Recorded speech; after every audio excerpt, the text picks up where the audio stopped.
Well, hello and thank you all. I rise to give a land acknowledgement. On behalf of all of us, I want to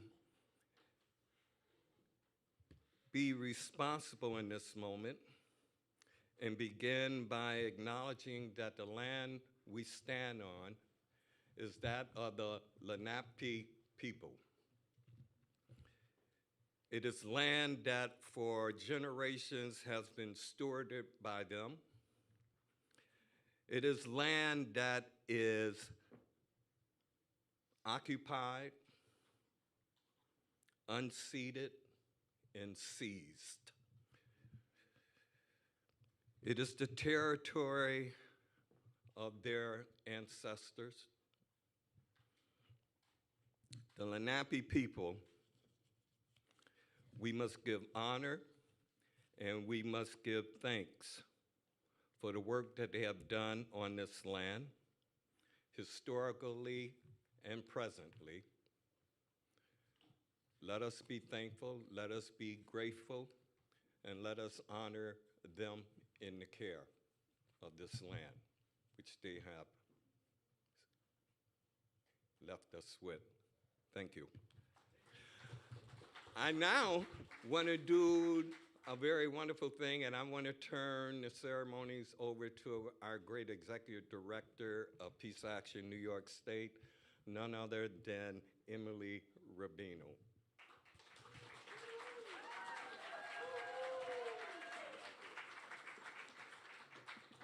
Great. Hi, everyone. So as Jim said, my name is Emily Rubino. I'm the Executive Director here at the Peace Action Fund of New York State. And welcome everyone who's joining in this room, who's joining on the live stream online. It's really good to be here with everyone tonight for the 2002 William Sloane Coffin Jr. Peacemaker Awards.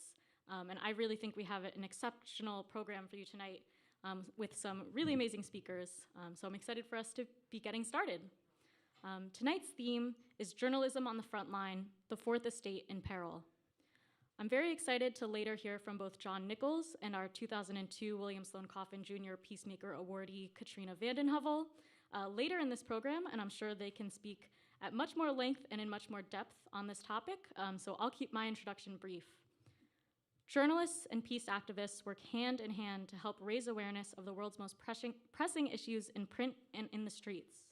Journalists are risking their lives every day to do the invaluable work of making sure that we know the truth, that people across the globe fighting for their basic rights are able to share their voices, their stories, and their realities.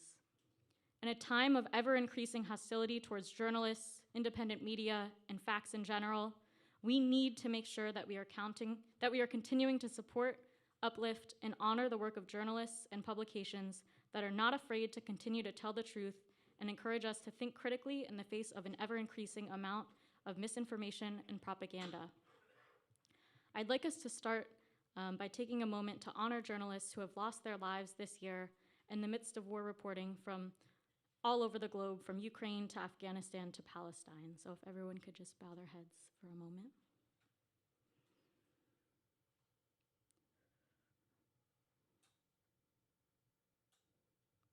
Thank you. Though this topic can be serious and heavy, and the stakes are extremely high, as many of you also know, in order to sustain a movement, we also need to take time not just to mourn, but to celebrate, uplift, and affirm the incredible work of our friends, partners, and communities. I'm so glad that tonight we can celebrate and uplift the invaluable contributions that people in the field of journalism have contributed to the world in general, and especially to the peace movement. Journalism is the first step of documenting our history, not only of conflict, but of movements for peace and justice. Through this work, we can continue to build stronger movements generation after generation. This event, though it's a lot of work, is one of my favorite times of year because it gives us the opportunity to uplift, celebrate, and show gratitude to some of the wonderful people who impact our work, support our work, and pave the way for the future. I am really honored to help lead an organization that puts such a strong emphasis on learning with and from the next generation of peace activists through our student organizing program. So with that in mind, I'd love to invite our student and campaigns coordinator, Ronnie Zahavi Brunner, up to the stage to talk a little bit more about our student organizing program.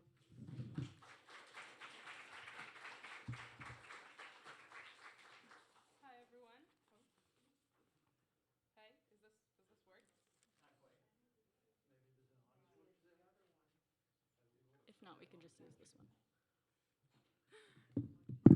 Now. Yeah? Okay. Hi, my name is Ronnie. I am the Student and Campaigns Coordinator at Peace Action New York State. I am really honored to be here tonight to celebrate the work of our student organizers in the past year and everything that they've done for the peace movement. Our campus organizer program started in 2011 with a goal of empowering young people within the peace movement and training the next generation of activists for decolonization and disarmament. In the past decade, we've evolved from 1 chapter to 14 chapters with hundreds of members all around New York State, from New York City all the way up to Plattsburgh. This year, 6 of our students took the initiative to start completely new peace action chapters on their campuses and are now working hard to build a peace activist community on their campuses from the ground up.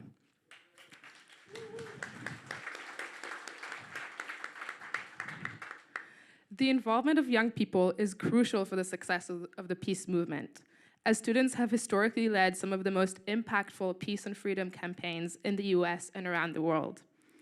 It was college students who got their universities to divest from the South African apartheid government. It was young students who started the civil disobedience campaign that toppled Milosevic in Serbia. And it was students who turned their campuses into powerful movement base camps during the 2019 pro-independence protests in Hong Kong. Even now, as I am speaking, it is students and young women in Iran who are standing at the front lines of protests against the Iranian regime, facing harsh repression. In order to dismantle US imperialism, achieve climate justice, and fight oppression everywhere, we need the radical leadership and mobilizing power of young activists. I've only been in my position for a few short weeks, but I am amazed at the passion and knowledge our students have shown in their work. From hosting panel discussions on capitalism to organizing a March for International Peace Day, our students are doing important work on the ground, and I can't wait to see what they're going to do next. So now, let's watch a short video to introduce all of us to our 2022 student organizers.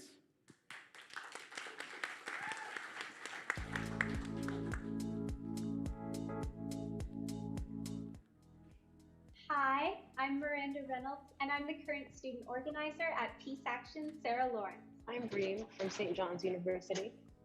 Ruby Suni Geneseo. Hi, I'm Jasmine Daly. And I'm Celia Darling. And we're the campus organizers at Clarkson. Yay! I'm Logine from Wells College. Christopher Vassar College. I'm Mary Claire from Pace University. Alexander, SUNY Plattsburgh. I'm Shatice from Columbia University. I'm Charlie from Siena College. My name is Margaret Figliolino, and I'm the current Peace Action student organizer at Moyne College.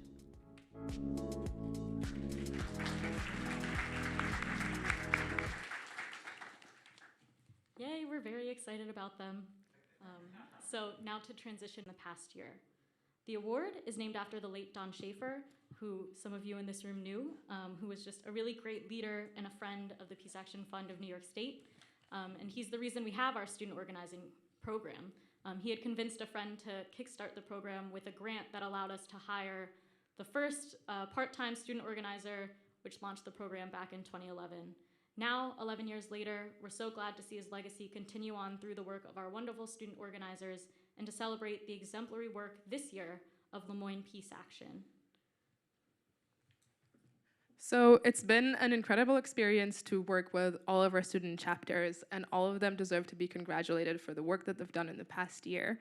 But one chapter in particular has really blown us away, and that's Moyne Peace Action. Throughout the year, the chapter has been dedicated to the work with the local community. Students were active in local mutual aid actions, canvassed with Back from the Brink, and worked closely with the Syracuse Peace Council to promote denuclearization efforts within the Syracuse community. The chapter collaborated with Agree New York, an organization promoting safe, green, and affordable energy, to host a webinar on the harms of the nuclear energy industry. The work has consistently emphasized the local upstate region and spurred important discussions between students and experts in their field. Their focus on climate and nuclear weapons, their presence not just on campus, but in the Syracuse community and with the Syracuse Peace Council, and the great foundation that they've been able to build on campus are just some of the reasons why Moyne is more than deserving of this year's Don Shaffer Award. Though the Shaffer family is not able to join us tonight in person, Robert Shaffer has sent us a statement to read on his behalf, so I'll pass it back to Ronnie to read that. From Robert Shaffer. On behalf of my brothers and myself, and in memory of our father, I am happy to add our congratulations to the Peace Action chapter at Moyne College for earning this year's Don Shaffer Peacemaker Award. My father was active in campaigns against militarism during his own years at Brooklyn College in the early days of the Cold War in the late 1940s. And in the years before his death in 2013, he helped push Peace Action New York State to devote resources to student organizing. Don would be so pleased to know that year after year, students across the state, in conjunction with Peace Action staff members, have been organizing around issues of peace and justice, and that in such work they link global issues, national issues, and local issues. With regard to the work of the upstate Moyne College chapter, my father would be especially pleased to know that they work closely with the Syracuse Peace Council, a mainstay of the peace movement in New York State, and that the campus chapter has done educational and service work around climate change and around refugees and new immigrants in the state. So we will add our congratulations to the Moyne College Peace Action Student Chapter and to the chapter's organizer, Morgan, for this award and for continuing the student organizing, which is by now an integral part of the work of Peace Action New York State. So we'd like to now officially present this year's 2002 Don Shaffer Student Peacemaker Award to Moyne College. This is their award. Yay!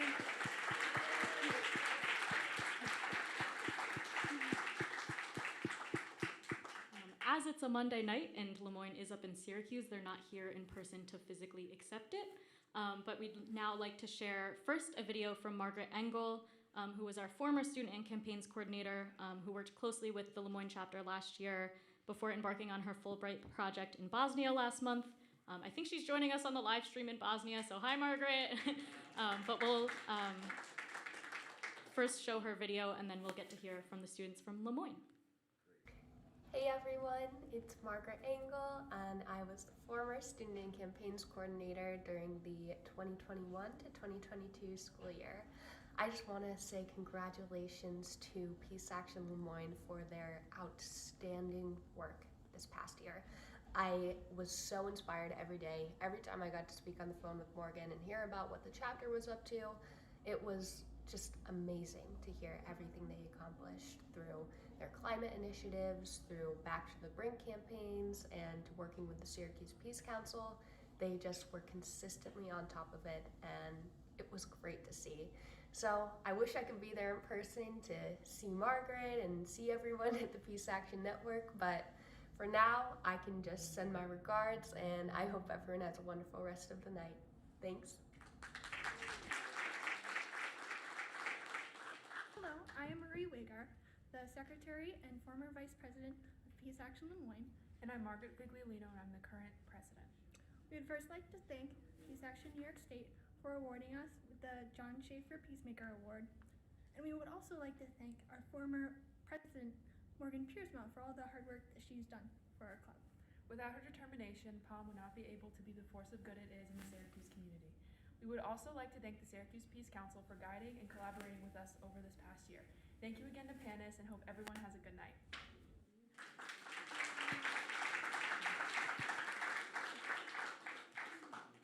Great, and I think the Moyne students are actually with the Syracuse Peace Council watching this in a room at Moyne. So hello, congrats.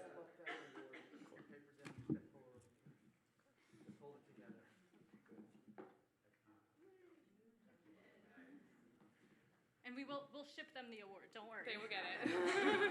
They're getting it. Great, so next I have the pleasure of turning the stage over to our Wonder Woman of a board chair, Sally Jones, to present the Local Media Award recognitions.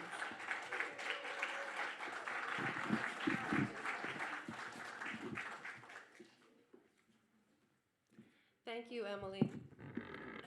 It is my pleasure to honor local media tonight. When we had this idea to honor journalism, we asked all of our chapters and allied affiliates to nominate people in their community, either photojournalists or reporters, print or otherwise, who they felt really made a difference in getting the message out on peace and justice issues. So this is going to be I wish we had, we really need a whole day to honor all of them. We don't have that. So what I've done is we've created a video with a picture and a little blurb about each one. And upstairs, we have certificates for those who are here tonight to give to you, and the rest, I think you're watching. Thank you so much, and we will get those certificates to you. All right, so roll the video. We recognize Milton Alamati from New York City to Global for your work with Black Star News and for encouraging citizen journalism and for documenting the dehumanizing and racist writing by European and American authors and explorers.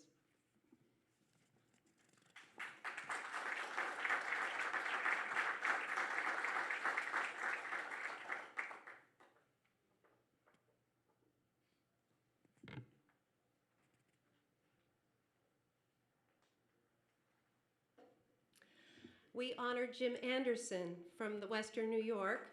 We recognize you for your radio program, Conversations with Jim Anderson, live streamed on power965radio.com and on WUFO from Buffalo, and engaging on topics from the local to the global.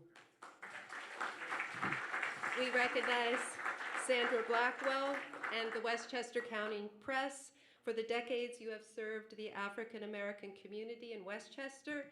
Thank you for consistently publishing stories covering the movement to abolish nuclear weapons.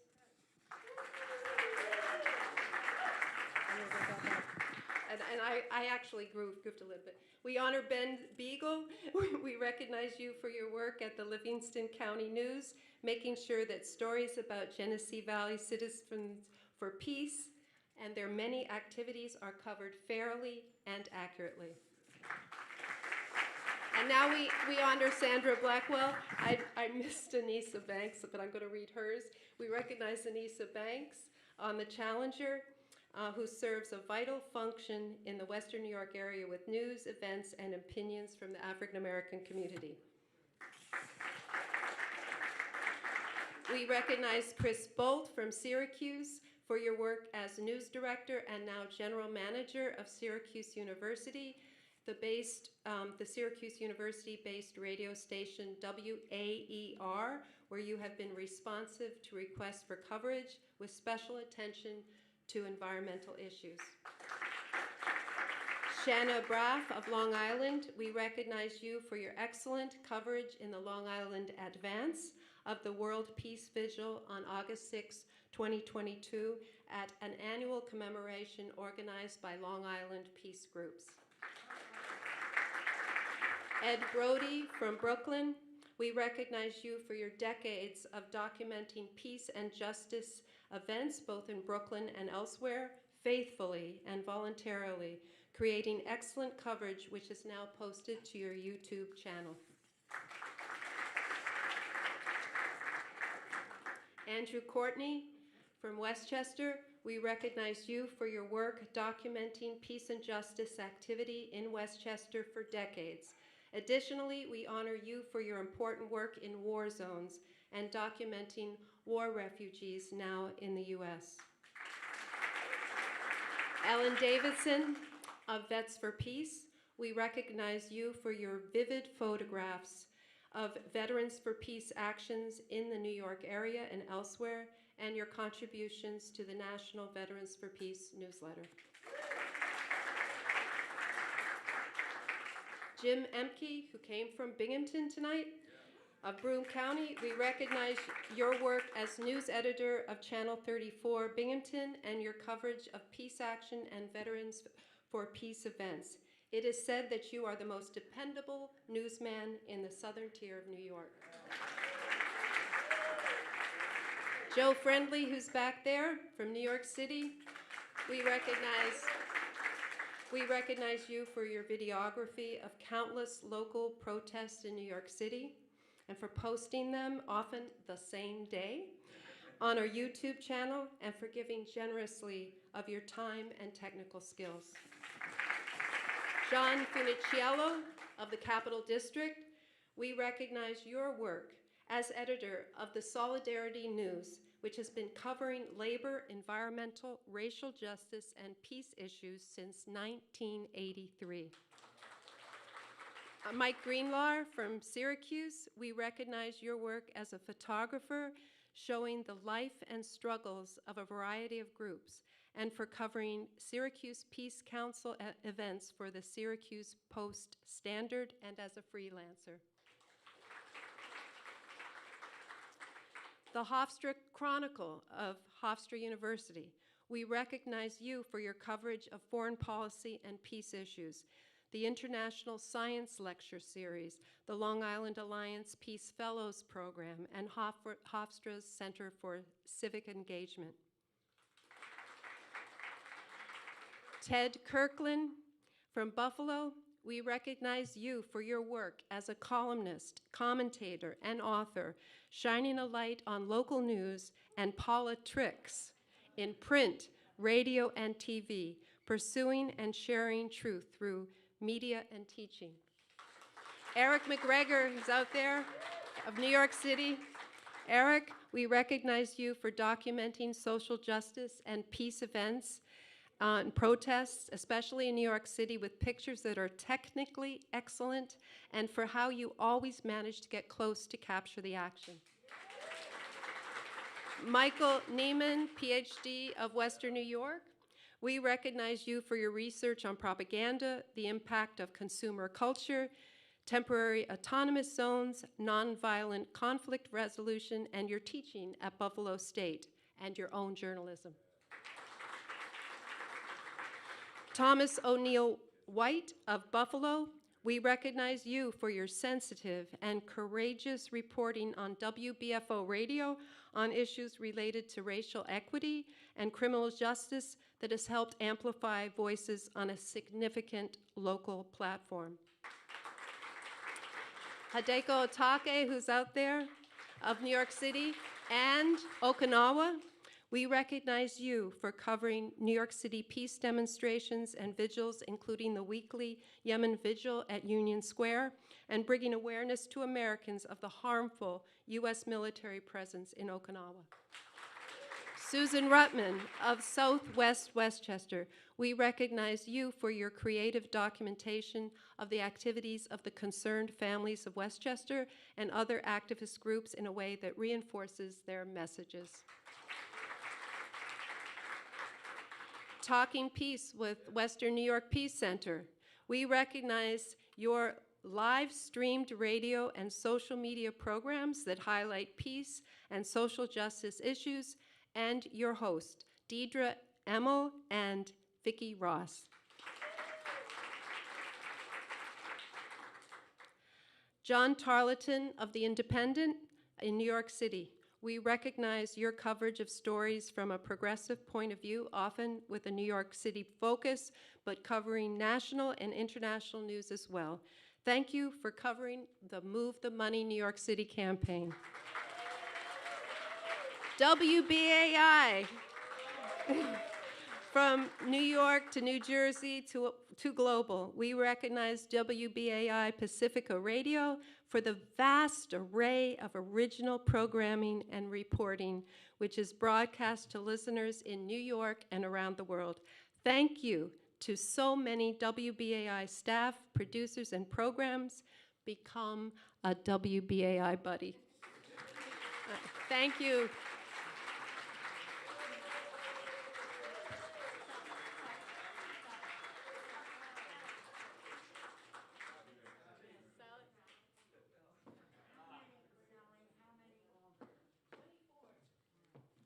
Wow. One more round of applause for all of our incredible local media.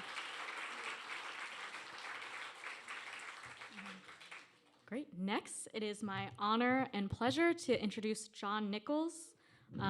He's right up here. John Nichols is the author or co-author of more than a dozen books on democracy, politics, and media. The national affairs correspondent for The Nation magazine and a frequent commentator on many national and international news outlets, including MSNBC, NPR, BBC, and Al Jazeera, he has for many years argued that US media fails in its coverage of war and peace issues.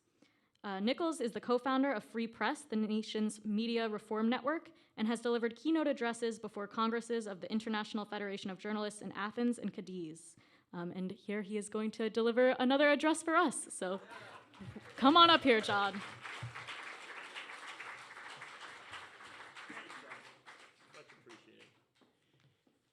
Thank you so much. What an honor to be with folks. And thank you, Emily, for all the incredible organizing tonight. And thank you, yes.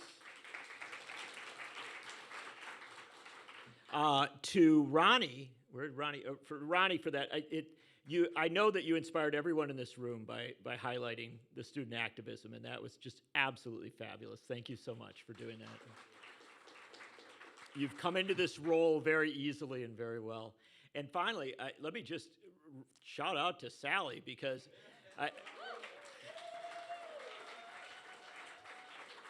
I've been in journalism since I was 11 years old, and I have never been so optimistic about the craft as I was just a moment ago.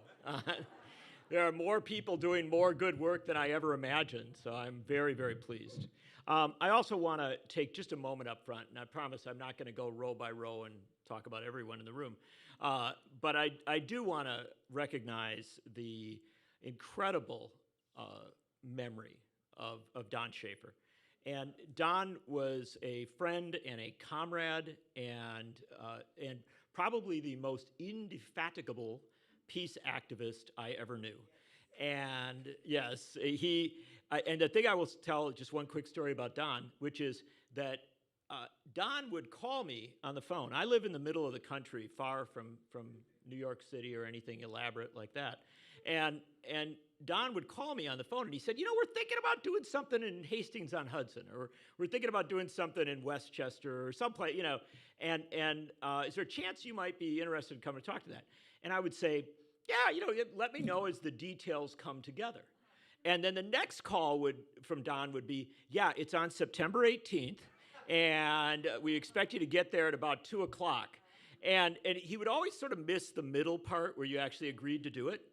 And I just have to tell you, that is an organizer. Ladies and gentlemen, a big round of applause for Don Shaffer and for his support for the Student Awards. For Peace Action, Moyne could not be better honored. Thank you also to Cora Weiss for being a former University of Wisconsin student and helping me to remember all the great things in Madison and all the great work that she and her husband do for peace and justice in New York City. And finally, a shout out for Alfred Meyer, who some of you know and some of you may not, but I come from Madison, Wisconsin, and Alfred Meyer now lives on the Upper East Side of New York. Yes, go Badgers indeed, although not so good on Saturday. But I come from Madison, Wisconsin, and before Alfred came here to New York, he was the kind of key player in Physicians for Social Responsibility and all sorts of other activism in Madison, and was a true militant peace activist for a very, very long time, including in that period around September 11th and thereafter. And so a good shout out for Alfred Meyer. So, William Sloane Coffin said, "The world is too dangerous for anything but truth and too small for anything but love." And I think that may be the perfect sum up for Peace Action. Because Peace Action as a group recognizes that you have to tell the truth.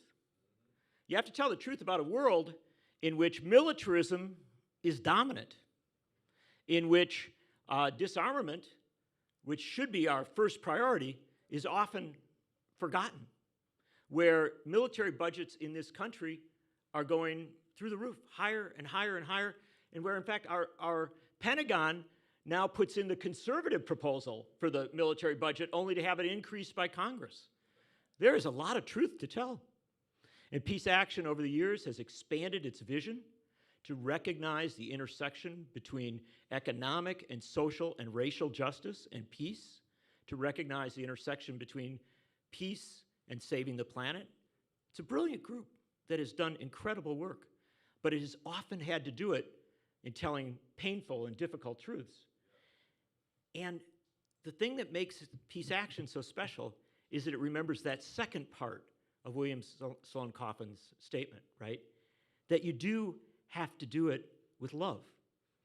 And it is love that motivates that faith that it is possible to overcome militarism, that it is possible to overcome colonialism, that it is possible to overcome injustice, that it is in fact possible to say that another world is possible, that it can happen.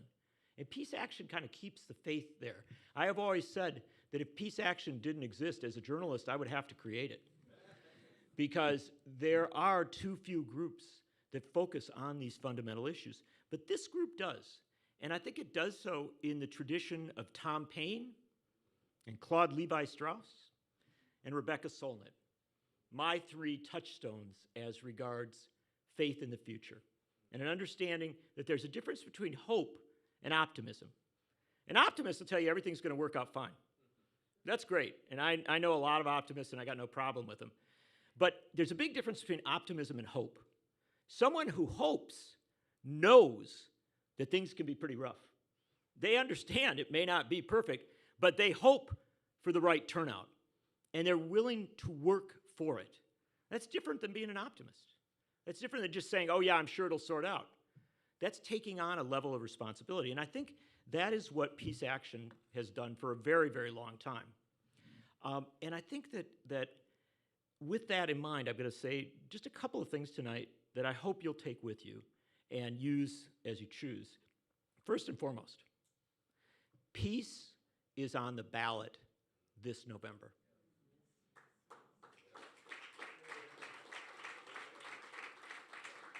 I am so glad you applauded for that, because the next line is going to not be an applause line, which is very few Americans know that because our media system fails us. So peace is on the ballot. There's absolutely no question. It is a fundamental issue in this year's election, and yet most people will go to the polls without an understanding of how fundamental it is, how vital it is. So let's burrow in for a second on that notion that peace is on the ballot. What do I mean by that? Well, it's not very complicated. It's not very hard to figure out. Last week, Vladimir Putin and his allies and associates suggested the possibility that tactical nuclear weapons might be used in Ukraine and potentially in other spots where Russia felt threatened. And then the response of the President of the United States, Joe Biden, was that the United States would use all of its military power in order to protect every inch, and he repeated that phrase, every inch of every NATO country. So you understand what we had just last week? We had the full re-upping of the Cold War. We literally had a Russian leader saying, possibly could go to nukes, and an American leader saying, yes, we're going to come back with everything we got. That's a Cold War. Now, we may not want to acknowledge it. Our media does not talk about it, but the fact of the matter is that the Bulletin of the Atomic Scientists started this year by moving the doomsday clock to 100 seconds, 100 seconds from midnight. We could pause for 100 seconds. It wouldn't be that long. And that's the fact of the matter, that when they say we are 100 seconds to midnight, they say that is how close we are to nuclear holocaust. Now, remember when Barack Obama was president? I think many of you would like to do that very much. But remember when Barack Obama was president, we were up to 5 or 6 minutes from midnight. That wasn't very good, to be honest. That's still not enough. But the fact of the matter is that we were actually talking about moving in the right direction. We are now talking about moving in the wrong direction.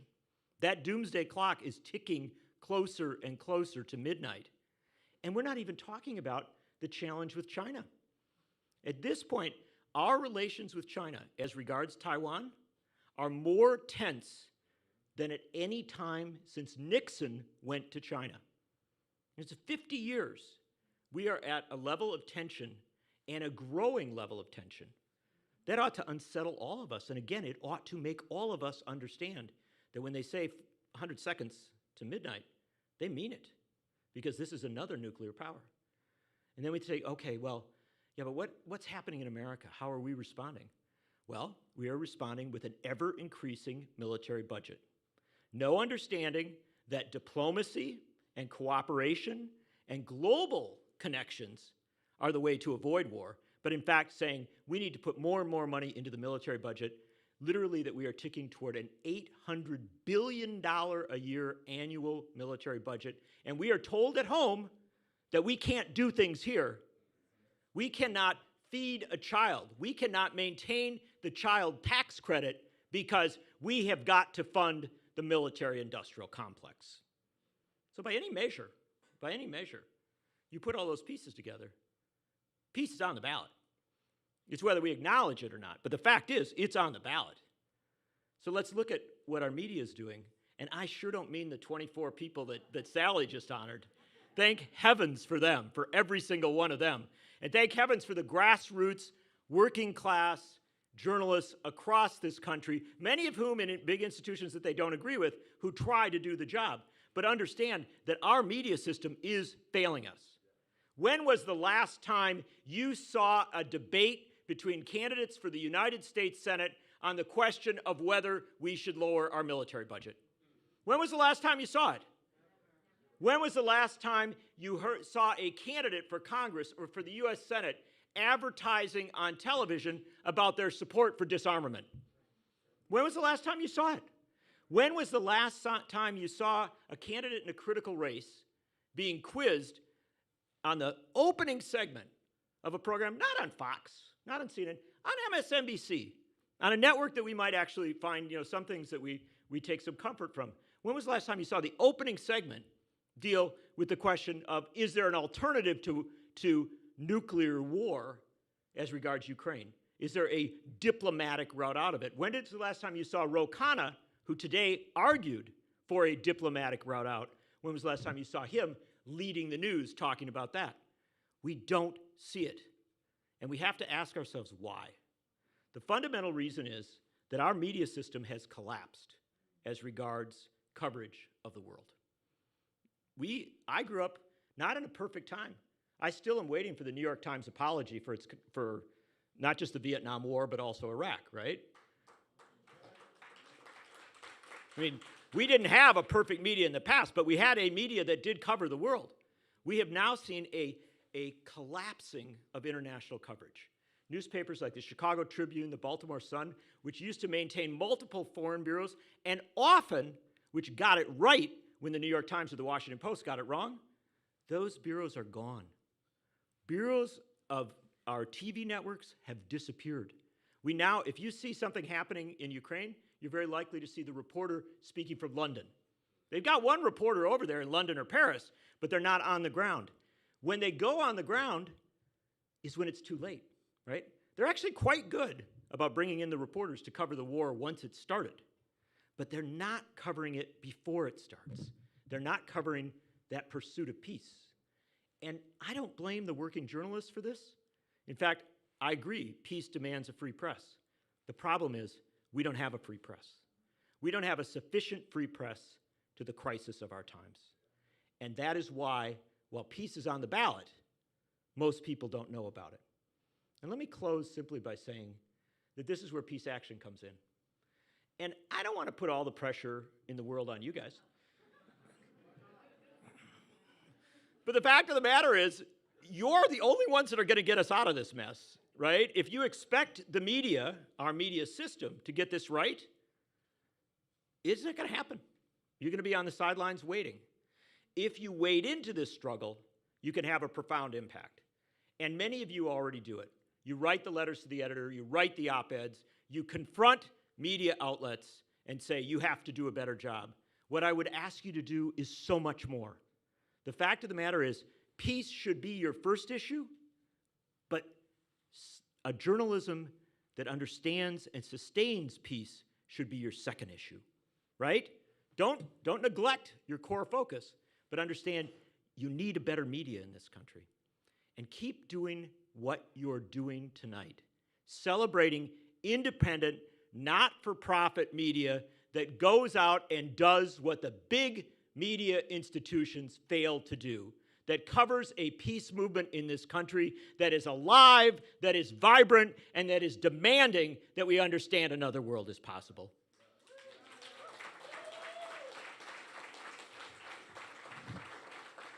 Keep doing what you're doing, and then, if you will, allow me just one final deviation, and that is to speak about why it's so important that we celebrate independent media and why it's so important tonight that you're celebrating Katrina vanden Heuvel. Now, I understand the skepticism about someone talking about their boss. But I have known Katrina for a very long time, since before she was my boss. And I know her as a friend and a comrade. And I will tell you this. I remember on September 11th, 2001, I was in Washington, D.C. And I was there as the smoke came over the Pentagon. I was there as people rushed away from the Capitol. And I came up to New York a couple days later. And I was on the phone with Katrina quite a bit during that period. And on that Friday after September 11th, I said to Katrina, I think that Barbara Lee is going to vote against the authorization of the use of military force. And I said, I think we ought to have an article in The Nation immediately about that. We ought to get it into the print issue, and we ought to have it online as well. And Katrina, having been literally through everything that happened to New York, being just a few blocks away from where September 11th played out, and frankly, having at a time when so many other journalists wavered and blinked, and frankly did not understand the fundamental issues that were in play, Katrina said, absolutely, we must do that story.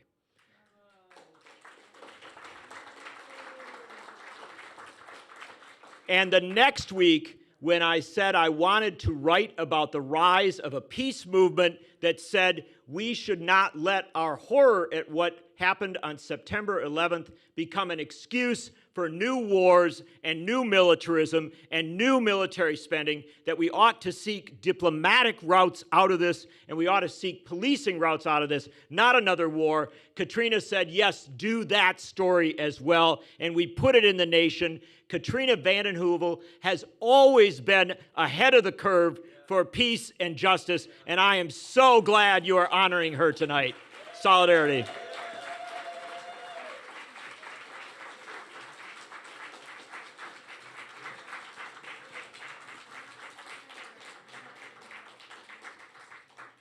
Thank you so much, John, for that invigorating speech.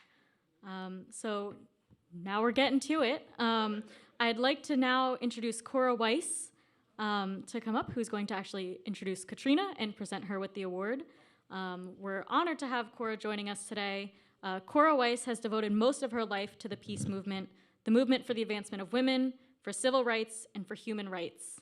A member of the board of SANE from 1986 to 2000, Cora co-chaired the commission to merge SANE and the nuclear freeze into what is now Peace Action National.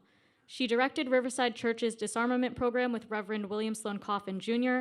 and was the first recipient of the William Sloane Coffin Jr. Peacemaker Award on the 50th anniversary of the Peace Action in 2007.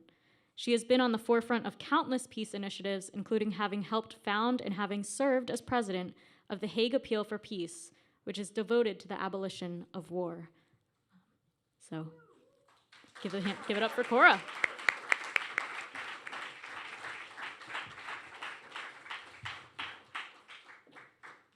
Let's talk about Emily. Let's talk about Cora.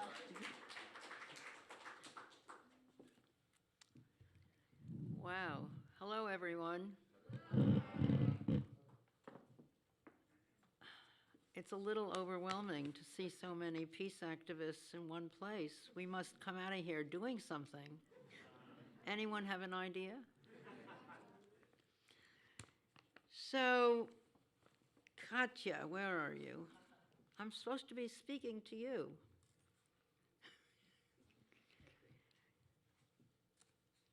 Katrina, you might have to get another room for all of your awards, but this one is special. There are 3 people who would have loved to have been here applauding you tonight. Your dad, whom you loved to bits, you once told me, and he loved you more. Your husband, Stephen, whose course you took at Princeton, for which he never gave you a grade.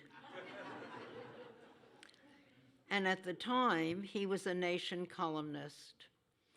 And Bill Coffin, who admired and adored you and was so happy when you asked him to perform your marriage to Steve Cohen. Bill Coffin and I once spoke at someone's funeral, I can't recall whose, and I said, too bad he can't hear you. He would have loved to have heard you. How do you know he can't? Intoned Bill Coffin. We don't have to believe that our best admirers can hear us, but we can think about them as we proceed with this William Sloane Coffin Award for Peacemakers. I asked Victor Navasky, okay, from whom you inherited the Nation's editor role, what he would say about you. Quote, Katrina applied for a Nation magazine summer internship at the age of 21.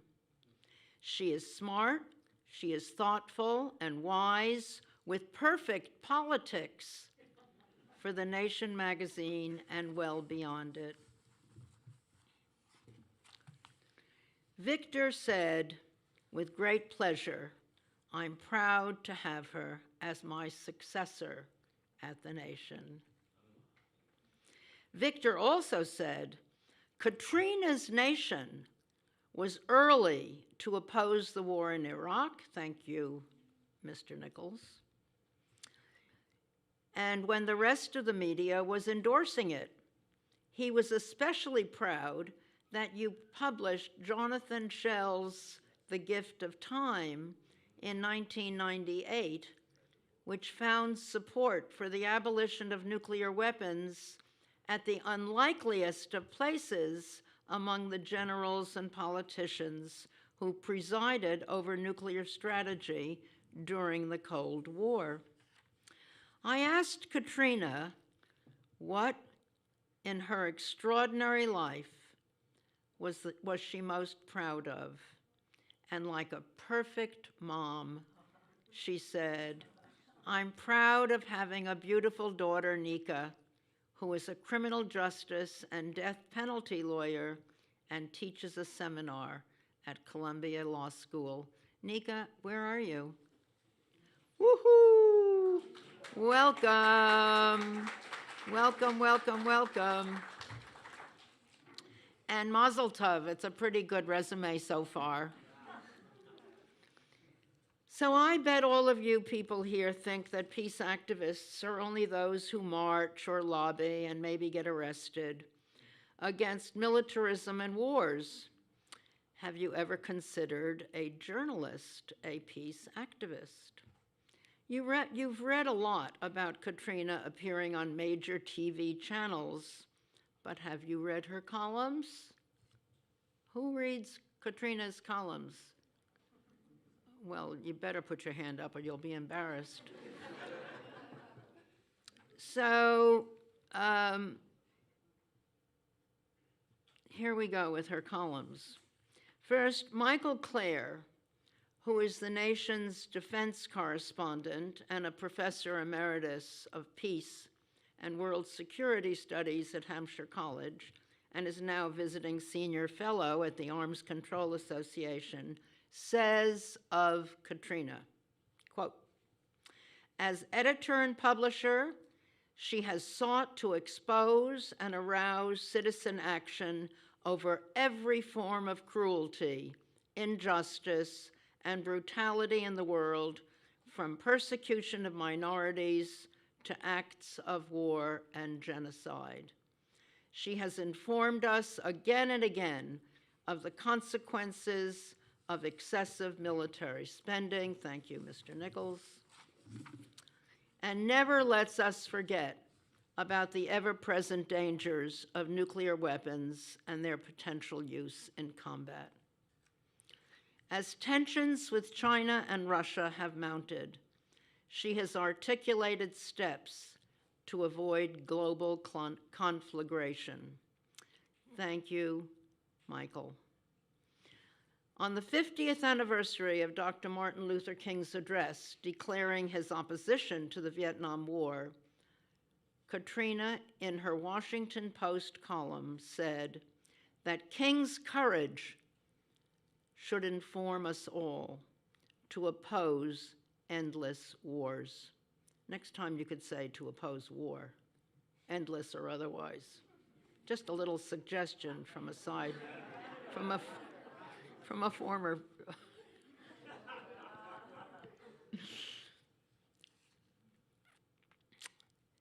She was proud of the nation supporting King, who had been its civil rights correspondent for a decade and who was attacked by every newspaper in the United States except the Louisville Courier for taking on the war issue instead of staying focused on civil rights. She said in The Nation, King's Riverside Church speech will rank as one of the most significant of his career, faced with eloquence and morally uncompromising, unquote. And she listed the United States as escalating endless wars without strategy or sense. You may know that Katrina vanden Heuvel and Stephen Cohen, both fluent in Russian, were close buddies of President Gorbachev, who called them his best friends in the United States. In 2002, The Nation and Jonathan Schell, their peace correspondent and a visionary writer on nuclear issues and abolition, received the Golden Green Award from Gorbachev. Katrina said of Gorbachev, he was the most radical and committed arms reductionist ever to lead a nuclear country, a fervent supporter of nuclear abolition. You quoted Gorby, who said, if we don't attempt what seems impossible, we will risk facing the unthinkable. And he was so right. She cites Reverend William Barber, who today makes the connections, quote, between militarization of our approach to security and militarization of our cities, schools, policing, and our approach to women's bodies. She writes that Barber invokes the moral necessity of resistance to militarism, the war economy, and nuclear and other weapons. Katrina is proud that The Nation is among very few national magazines that has a peace correspondent who opposes mindless wars and other wars and stands strong for movements calling for peace and justice. The Nation, you told me, is a home to think and write about war and peace. On the personal level, you've helped Our Bodies Ourselves in Russian to publish. You are passionate about the truth, and you're a truth teller. You care deeply about stopping the banning of books and protecting free speech. You are on more boards than most of us here put together, but each one influences policy and educates civil society. Your words, your values inspire hundreds of thousands of readers. For these reasons and more, Peace Action of New York State has decided to give you the William Sloane Coffin Award for Peacemakers. Wouldn't Bill be happy to know that you are the recipient of the award in his name? Congratulations.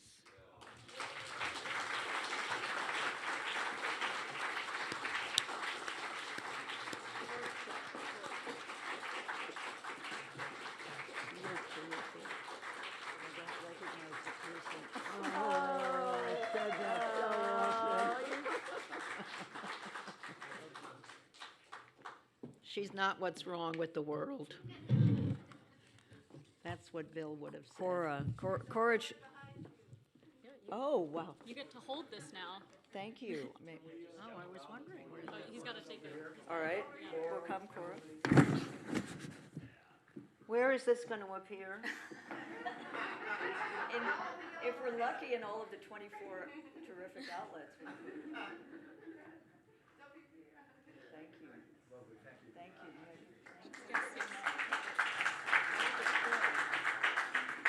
I'm going to, thank you, Cora. Cora's been my inspiration. What does it say? Says, Peace Action Fund of New York State honors you for your passionate pursuit of a more just and peaceful world. Beautiful. Well deserved. I wanted to say, Cora has been my inspiration for decades. Cora is someone who embodies peace globally and has inspired women around the world to stand for peace and justice in the way she has for decades. Cora said so much already, and John, to follow them, I'm going to be brief, but I wanted to say that she spoke of Reverend William Coffin, who officiated at our wedding, which I remember. I remember that we talked about Russia and the CIA, and then the honeymoon, Steve went to the United Nations to be with Gorbachev, and I went to the nation. It cemented the marriage. I want to say that Don Shaffer was a great friend of the nation, and he counseled us at different times, and I think what he's done with the student peace action is extraordinary. As John, I'm always an editor and a columnist. I want to do a column about all the chapters in this good state, student chapters for peace and justice, because our media often says, well, they're students fighting against climate crisis, or there's no peace and justice movement. It's just been declared, and in that declaration is something that I think the nation does, and our media, not the media in this room, but demobilizes people. Demobilizes people so you don't feel you can be a participant in making change. And what Cora and Bill Coffin and everyone in this room did, and John Nichols, my great colleague, is understand that you can make change, you can have an impact, and you got to work. But there's a hope in that. It's not just rosy optimism that things will work out well, but it's hope that you will, in working for change, make change. I wanted to shout out to my perestroika baby, Nika, who's here with her fiance. Whoa. Nika was conceived in perestroika. There was I think it was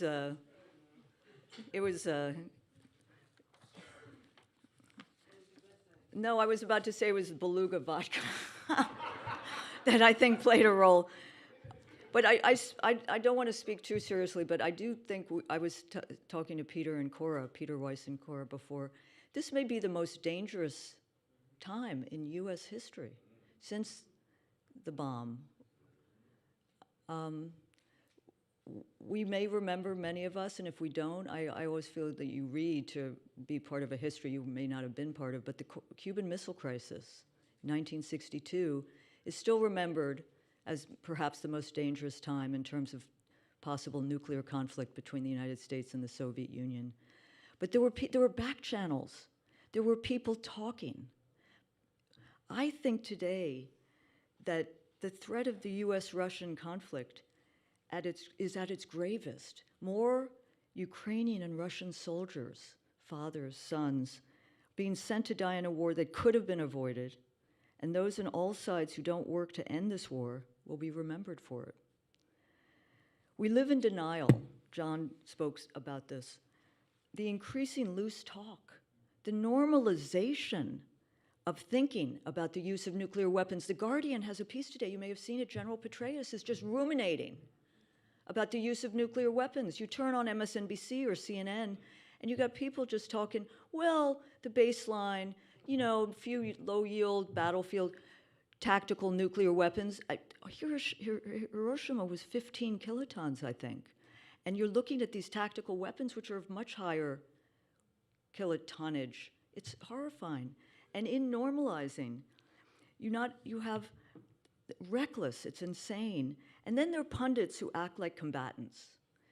Or there are former military officials who are on our screens who are invested in military companies, but we don't learn that. And if there was sanity, the war might lead us to think more about how to build shared security and peace rather than how to build and shape weapons and ship more weapons. You know, there's a disconnect, which I think is very important for peace action's work. There's a disconnect between much of this country and what's going on inside Washington, D.C. They call it the blob, but poll after poll, and I don't trust all polls, but people want security. But they don't want, forgive me, Editor Cora, endless war. They don't want war. They want to be secure. And I think the need to redefine security is something that's so important. And I thought when COVID struck our country, that there would be an understanding that the real threats to our country, nuclear proliferation, pandemics, global inequality, hunger, poverty, and instead we're back in a hyper-militarized world. I've never seen a more militarized time. I may be wrong, but I think it's a disconnect that is pushed by the establishment endlessly. And the military-industrial congressional internet, it's no longer just the military-industrial complex. I think we need to reweave the battered structure of arms control, disarmament, toward abolition. And I think what strikes me very quickly is how we're not advancing, we're regressing. I think of 40 years ago, important in this space, the Swedish Prime Minister, Olof Palme, a man of peace, organized a commission, which was a playbook for peace, which laid out the real challenges. We don't have that today. We need to reconstitute, and it is happening in parts of the world, but it is not getting the attention. The media is not covering these things. There's also 40 years ago, June 12th, 1982. I can't tell you how many nation interns didn't remember. And I think it's incumbent upon us as we move forward with other demonstrations and protests and link with the climate crisis work, that we remember and hold up that moment when 1 million people were in Central Park protesting, demonstrating for an end to the arms race, and it had an impact. The nation was there with a delegation, small group. We had a big poster, but we also had 2 years before the march, an intern wrote a little, this is a power, 500 words, on the nuclear freeze. And it was picked up by Randy Keeler and others in Northampton, and it was put on the ballot, peace on the ballot. I think it's a lesson. Some will say it's insane to talk about peace now when the world is in this new Cold War, hot war. I worry that peace is becoming a subversive idea. I remember my father, who was writing the last chapter of this book he did before he died. And by the way, at 91, and he died at 91, he said, if I were only 80, I would work with Cora Weiss, and we would bring peace to this world. And he went to the UN and sat next to Cora. And, you know, it's very important that he found in you his way forward, but he was going to do it. But peace, I remember his editor said, peace, really, Bill, it's such a wussy word. No, it's not. It's an important word. And in fact, I think that picking up on what John said, Let me propose a modest intervention. The media should start asking candidates to give us their views on peace. Do they think it's an important U.S. interest? And if so, why? What conflicts do they regard as most dangerous? Which are most ripe for resolution? And what specific policies will they follow to create a more peaceful world? And no, keeping America strong is not a sufficient answer. But I think what also gives me hope, I mentioned ICANN and what's going on in terms of the signatories and state parties. More and more, it's shameful that no nuclear power has signed on. There's also a group Cora's worked with, working across women crossing DMZ, Christina on. There are movements around this country. And we know that the nuclear threat is not siloed. It runs through our cities, our policing, the attack on women's bodies. It's perhaps the most violent instrument, but it is a new generation, I think, is understanding it, watching that. Students honor tonight give hope, their purpose and passion. I want to close, Cora said much of this, but in 2002, The Nation and Jonathan Schell, he was a peace correspondent for The Nation, largely thanks to the generosity of Cora and Peter. And he was extraordinary to work with. And he received, as Cora said, a Global Green Award for the magazine's nuclear coverage. And I received the award from Mikhail Gorbachev. I just want to say that he died at the end of August at 91. He was living outside of Moscow. He despaired of what he was witnessing. He was horrified. He was reading Pushkin, not Putin, and he had turned away from the news. But we had the good fortune, Steve and I, to be at the leading independent newspaper, Novaya Gazeta. Its editor received the Nobel Peace Prize, along with Maria Ressa of the Philippines at the end of last year. And we were sitting at a long table with young investigative journalists, Russian journalists, and Gorbachev was there. And they spoke to him, and they understood what he had left as a legacy in terms of the work they could do. It is being repressed now, but I believe it will come and return. And I hope that as we confront this barbaric war and try to resolve it before more are killed, that we don't stigmatize the many Russians who are opposing this war, because they're good people. And I think of our country during the Iraq War, which the Nation fiercely opposed. But many in Europe looked at America and saw Bush's America, and that's not the case, as we know, as independent dissenters.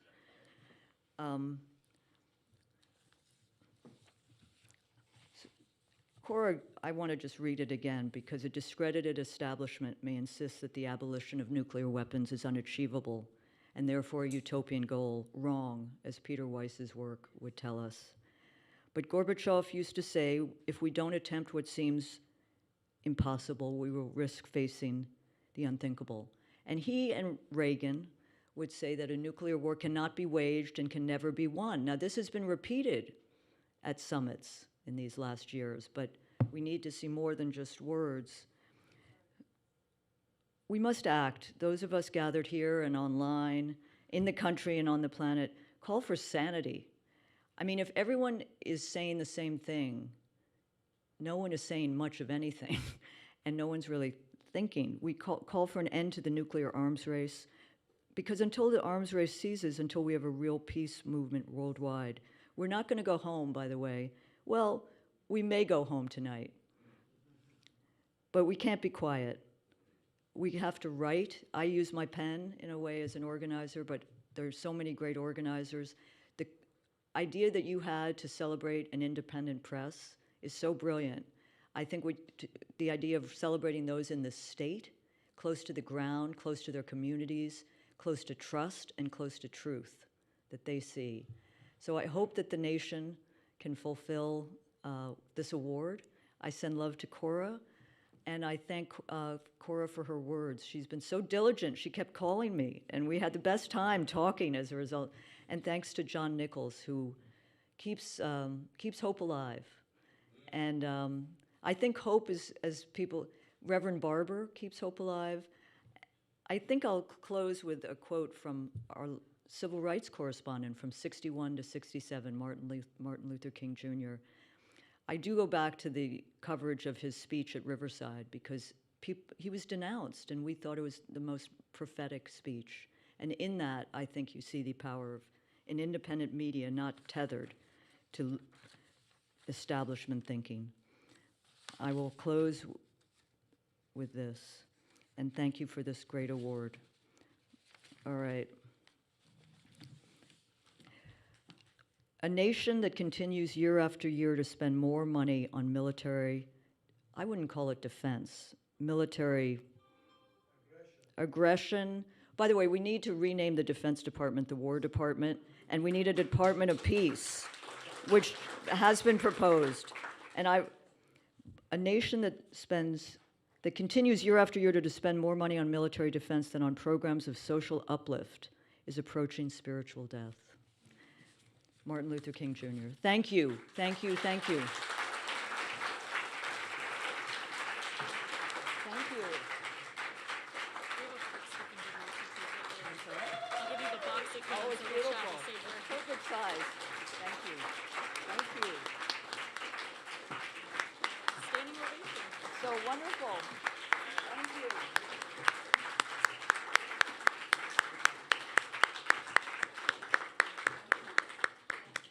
Thank you so much to Cora for that wonderful introduction, and to Katrina, the reason we're here gathered to honor tonight. Just truly incredible. Just for context, we've brought up 9/11, 2001 a lot of times. I was 6 years old when 9/11 happened. So all of this coverage, all of this happened when I was 6. Many of our students that we're now working with this semester weren't even born. So this is what we've been born into. And it's the incredible work of people like John and Katrina and Cora that have really paved the way for us to continue to work to build a better future. So thank you again so much. Just another round of applause. Just so grateful, really.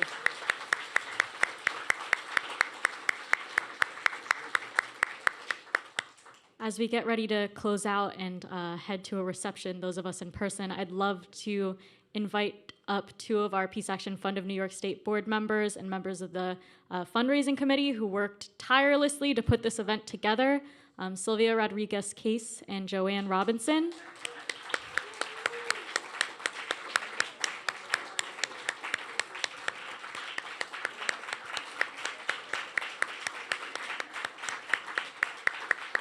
And thank you to Stefan from Scandinavia House, who's been doing the tech this whole time.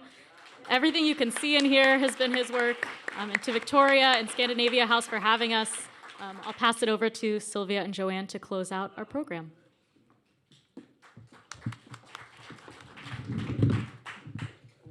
Whoa, sorry. Well, just a quick congratulations again to Katrina. You're an amazing woman, and thank you for all you work you do for truth, peace, justice, and will continue to do. And congratulations to, I guess I'm talking to them on the TV here, to Peace Action Moyne for their student award, and for all the work you've done.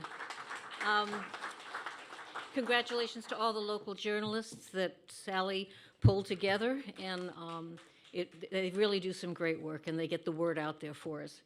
The next thing was just, well, a very big thank you to our staff. Emily Rubino, our amazing executive director, who will be off to Belgium in about a week or 2 to be at the International Peace Bureau. She's on the board there, so she's going to represent us, which is fantastic.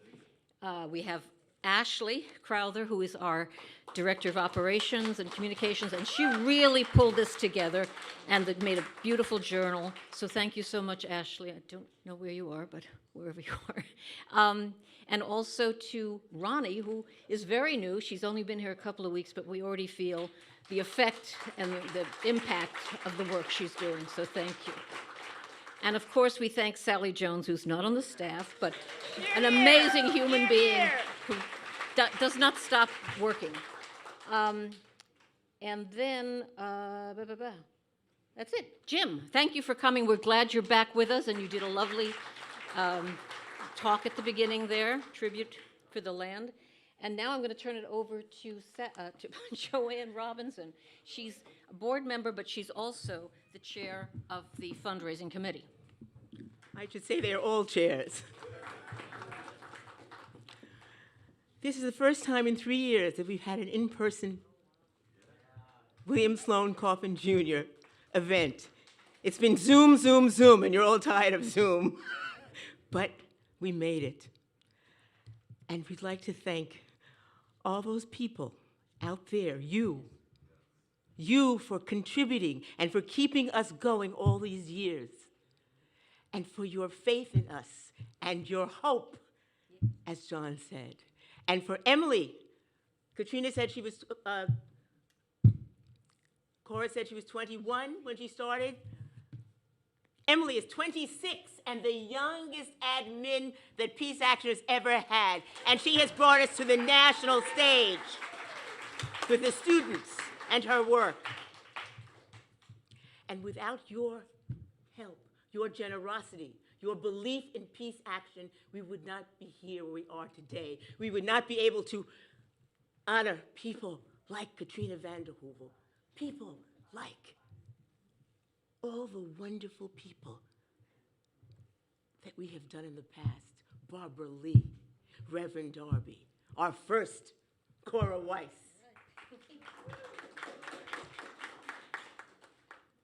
The Peace Lady.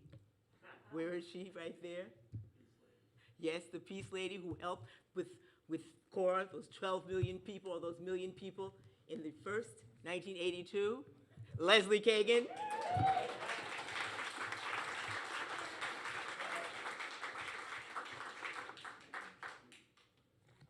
The lady from all of you who've worked so hard to bring us here today.